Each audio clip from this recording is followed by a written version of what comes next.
নমস্কার, আপনারা দেখছেন টক টু বাংলা। আমি অভিষেক রয়েছি আপনাদের সঙ্গে। এই মুহূর্তে যে গুরুত্বপূর্ণ খবর নিয়ে এসেছি তা কিন্তু বঙ্গ বিজেপির তরফ থেকে কি কেউ এবারে কেন্দ্রীয় মন্ত্রিসভায় স্থান পেতে চলেছেন, সেই নিয়ে বিস্তারিত আলোচনা করব অবশ্যই। কিন্তু তার আগে আপনাদের যেটা করতে হবে, টক টু বাংলার ইউটিউব চ্যানেলটাকে সাবস্ক্রাইব করে নিতে হবে এবং প্রত্যেকটি ভিডিও লাইক কমেন্ট শেয়ার করে ভরিয়ে দিতে হবে।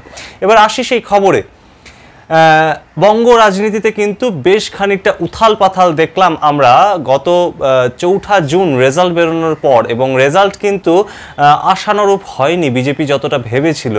গতবার 2019 সালে যে লোকসভা নির্বাচন হয়েছিল, 17তম লোকসভা নির্বাচনে কিন্তু বিজেপির রেজাল্ট বাংলায় বেশ খানিকটা মাত্রাতিরিক্ত ভালো ফলাফল করে ফেলেছিল, এবং তার ভিত্তিতে কিন্তু তারা 2021 সালে ভোটের যে নির্বাচন, বিধানসভা নির্বাচন, সেখানে কিন্তু তারা সরকার বদল করে দেবেন এই আশাও তারা দেখেছিলেন। কিন্তু তারপরে গঙ্গা দিয়ে বহু জল বয়ে যায়, এবং আমরা কিন্তু দেখি যে 2024 সালের যে নির্বাচন, তাতেও তারা কিন্তু বলেছিলেন, বা বিজেপির কেন্দ্রীয় নেতৃত্বও বলেছিল যে 42টার মধ্যে 30টা আসনের দখল করার জন্য কিন্তু বিজেপি এবারে বঙ্গে লড়াই করবে। কিন্তু সেই লড়াই আমরা দেখলাম কার্যত মুখ থুবড়ে পড়লো, এবং বিজেপির তাবড়ো এক একজন নেতৃত্বরা কিন্তু নিজেদের যে কনস্টিটিউয়েন্সি, সেখানে কিন্তু পর্যদস্তু হলেন বলা যেতে পারে তৃণমূল কংগ্রেসের কাছে, এবং সেই ক্ষেত্রে কিন্তু বিজেপির প্রাক্তন রাজ্য সভাপতিও আছেন।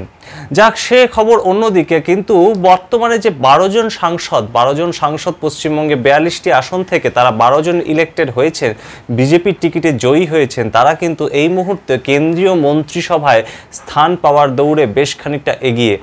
কিন্তু আমরা বরাবরই দেখেছি যে গতবার 18টি সাংসদ বাংলা থেকে গেলেও কিন্তু তারা কিন্তু কেউ কেন্দ্রীয় মন্ত্রিসভায় স্থান পাননি, বরঞ্চ 4 জন কিন্তু পেয়েছিলেন কেন্দ্রীয় প্রতিমন্ত্রী হিসাবে তাদের কাজ করার সুযোগ পেয়েছিলেন। তার মধ্যে দেবশ্রী চৌধুরী ছিলেন, নিশীথ প্রামাণিক ছিলেন পশ্চিমবঙ্গ থেকে, তারা কিন্তু কেন্দ্রীয় প্রতিমন্ত্রী হিসাবে কাজ করেছেন।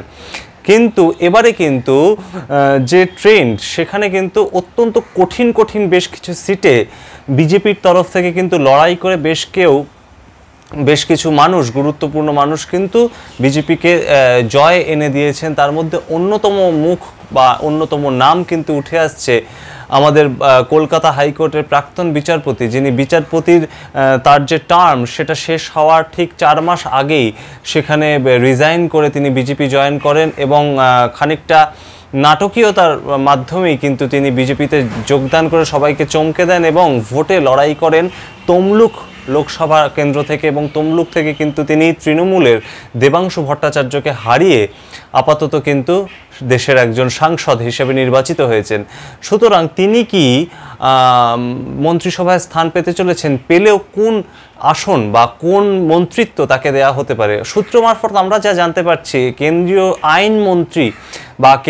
আইনমন্ত্রী দৌড়ে কিন্তু তিনি বেশ খানিকটা এগিয়ে আছেন, কারণ অত্যন্ত জনপ্রিয় মানুষ তিনি একজন, এবং বেশ খানিকটা কঠোর মনোভাবাপন্ন কিন্তু রাজনীতিজ্ঞ কয়েকদিনের মধ্যেই তিনি হয়ে উঠেছেন। যদিও তার রাজনৈতিক কেরিয়ার বেশি দিনের নয়, তবুও কিন্তু বেশ খানিকটা গ্রহণযোগ্যতা মানুষের কাছে তিনি তৈরি করতে পেরেছেন। সেই জায়গা থেকে কিন্তু কেন্দ্রীয় আইনমন্ত্রী হওয়ার দৌড়ে অভিজিৎ গাঙ্গুলির নাম উঠে আসছে, আমরা জানতে পারছি রাজনৈতিক মহলের বিভিন্ন সূত্র থেকে। এছাড়াও কিন্তু বিষ্ণুপুর থেকে সাংসদ, বিষ্ণুপুর থেকে বিজেপির টিকিটে 2019-এও তিনি জয়ী হয়েছিলেন, 2024-এও জয়ী হয়েছিলেন সৌমিত্র খাঁ, অত্যন্ত বর্ণময় চরিত্র। তিনিও কিন্তু এবারে কেন্দ্রীয় মন্ত্রিসভায় স্থান পেতে পারেন বলেই কিন্তু আমাদের কাছে খবর উঠে আসছে।